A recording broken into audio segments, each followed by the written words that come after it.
Shocker.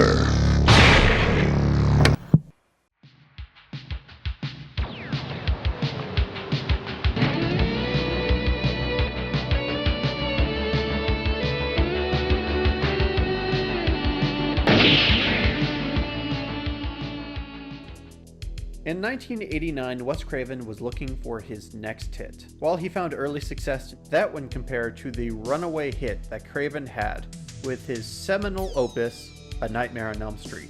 It birthed one of horror cinema's most iconic villains in Freddy Krueger and started one of the most lucrative franchises in film history. But after a falling out with New Line Cinema head Bob Shaye over both creative differences and pay disputes, Wes Craven didn't return for the sequel and wouldn't direct another Freddy Krueger venture until 10 years later for Wes Craven's New Nightmare. For the most part, New Line Cinema would continue with their tentpole franchise without Wes Craven. Instead, Craven would pursue other projects. Unfortunately, while the Nightmare franchise continued to be a box office juggernaut, Craven struggled to find a film that would continue his momentum. His tragic romance Deadly Friend was meddled with by Warner Brothers and turned into an ultra-violent and tonally confused hodgepodge. The Serpent in the Rainbow got him back in the good graces of film critics again, but financially, it was not doing the numbers that New Line Cinema continued to do with their Nightmare movies, which had just had its biggest hit with Part 4, The Dream Master. Wes Craven had to watch New Line Cinema continue to milk his greatest creation, and even worse, he watched them turn the sinister Freddy Krueger, arguably cinema's ultimate boogeyman, into something more resembling a Looney Tunes cartoon. I'll get you, my pretty, and your little soul, too! All that bad blood with Bob Shaye kept Craven from returning to his most profitable enterprise, so he decided that if he made Freddy Krueger once, he could do it again. So I was looking for a creation of a new character that would be just as exciting, more exciting than Freddy. And I wanted to have him occupy a world that was similar to Freddy's dream world, that was just as powerful, just as pervasive, and just as familiar in its own strange way. Of course, it was television itself. So in 1989, the year of A Nightmare on Elm Street 5, Wes Craven joined forces with music mogul turned horror producer Shep Gordon to release Shocker, which was supposed to be not only the start of a new franchise, but would eclipse Freddy Krueger as Wes Craven's true magnum opus. Come on, boy, let's take a ride in my Volkswagen. That's the way it is. I've heard of audience participation shows, but this is ridiculous. Yeah, it didn't work out that way. Unless you were an active horror fan in 1989, there's a chance you've never heard of Shocker or its main antagonist, Horace Pinker. Yes, Horace Pinker. The man who was supposed to dethrone Freddy Krueger was named Horace Pinker. Shocker didn't exactly bomb, pulling in $16 million against a $10 million budget, and it even earned some decent reviews. In effect, praying to the spirit of the television set, which I thought was fabulous. The television set is something evil. I think that's great. I always enjoy that kind of story. I liked it. But decent wasn't what Wes Craven had in mind. He was looking to jumpstart a new phase of his career and escape the shadow of Freddy Krueger. And his fans haven't exactly rushed to Shocker's defense either. While John Carpenter had a series of bombs that threatened his momentum, his loyal fan base have always saved their legacies. Hell, one of JC's biggest flops is now considered one of the greatest horror movies ever made. Shocker, though, is mostly forgotten, although it finally secured a Blu-ray release through Shout Factory. So what went wrong? Why couldn't Wes Craven make lightning strike twice? First, let's start with the premise. Shocker is about a mass murderer, Horace Pinker, who's put to death on the electric chair. But instead of dying, he's transformed into an electrical being that can take possession of machines, frequencies, and people for some reason. Already we see the parallels to Freddy Krueger. We have a mass murderer put to death but somehow transcends and becomes this interdimensional being. Though we get to see the ritual that gives Horace his supernatural powers, and it's wow. Give it to me! You got it, baby. This comparison to A Nightmare on Elm Street really illustrates where Shocker goes off the rails, because while the intention is pretty clear, the journey that Wes takes to get there is all over the place and reflects all of his conflicting ambitions. He wants to recreate the success of Freddy without blatantly repeating himself, so he tries to reverse engineer the whole process. Structurally, Shocker plays like a climax to another movie, and the rest of the film plays out like a sequel that jumped the shark. Pinker is caught and executed in the span of 40 minutes.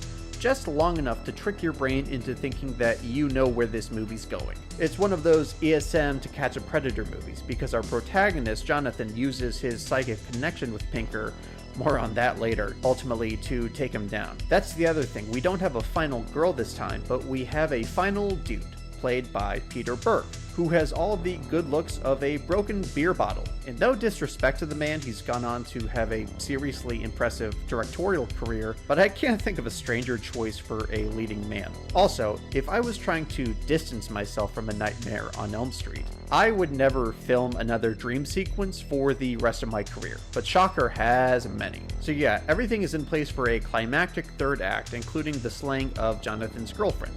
Then Pinker gets caught, he gets the chair, and without any rules or consistent logic, becomes this evil television fuzz ghost that starts taking over people's bodies. I've always heard Shocker sold as being a slasher movie with a villain that travels through television, but that only happens in the final 10 minutes. Most of it is a body possession movie, one with a tone that is, once again, all over the place.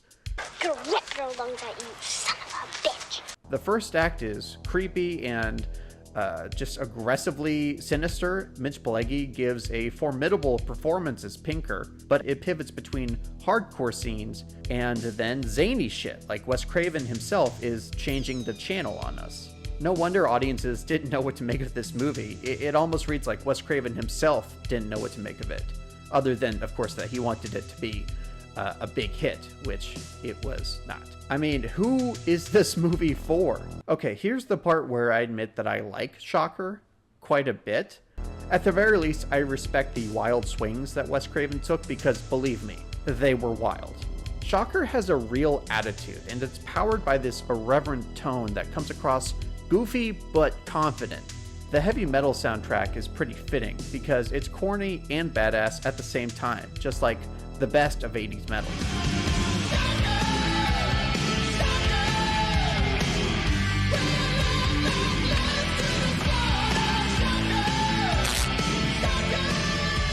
Of course, that soundtrack is provided by Shep Gordon, who had previously been Alice Cooper's manager. This electricity theme might seem like a lame substitute for the dreamscape of the Nightmare films, but it lets Craven infuse the movie with commentary on media, which is a theme that he'd always been fascinated with. The metaphor couldn't be more direct here, though, since we have a villain that's literally powered by people's consumption of television. This was at the height of both the Satanic Panic and during the rise of the 24-hour news cycle. So it's honestly a blast to see Wes Craven taking the piss out of people. With all of its politically charged attitude and its subversion of media tropes, Shocker reminds me more of Oliver Stone than John Carpenter. There's even a cameo from Dr. Timothy Leary, of all people, as a televangelist. I know that fans especially give this movie shit for the chase scene through the television channels, but I don't know what to tell you. That was the best part of the movie, and it should have indulged in more stuff like it. The effects was another huge problem for Craven, though, because his original VFX artist quit at the last minute and lost most of the negatives, leaving Craven to rush together a new climax. He was never happy with the effects, and that's probably the reason he considered remaking Shocker in the 2000s.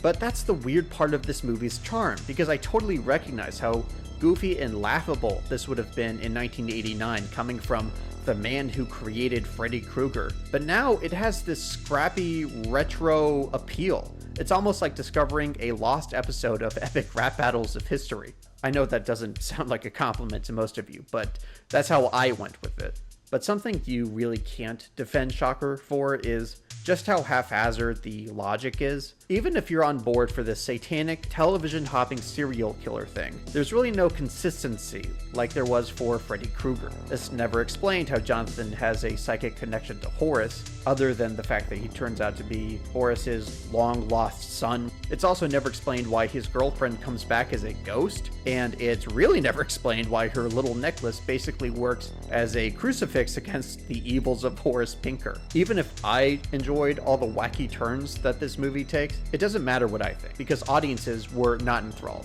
Wes Craven canceled any plans for a franchise and wouldn't find another hit to rival A Nightmare on Elm Street until Scream in 1996.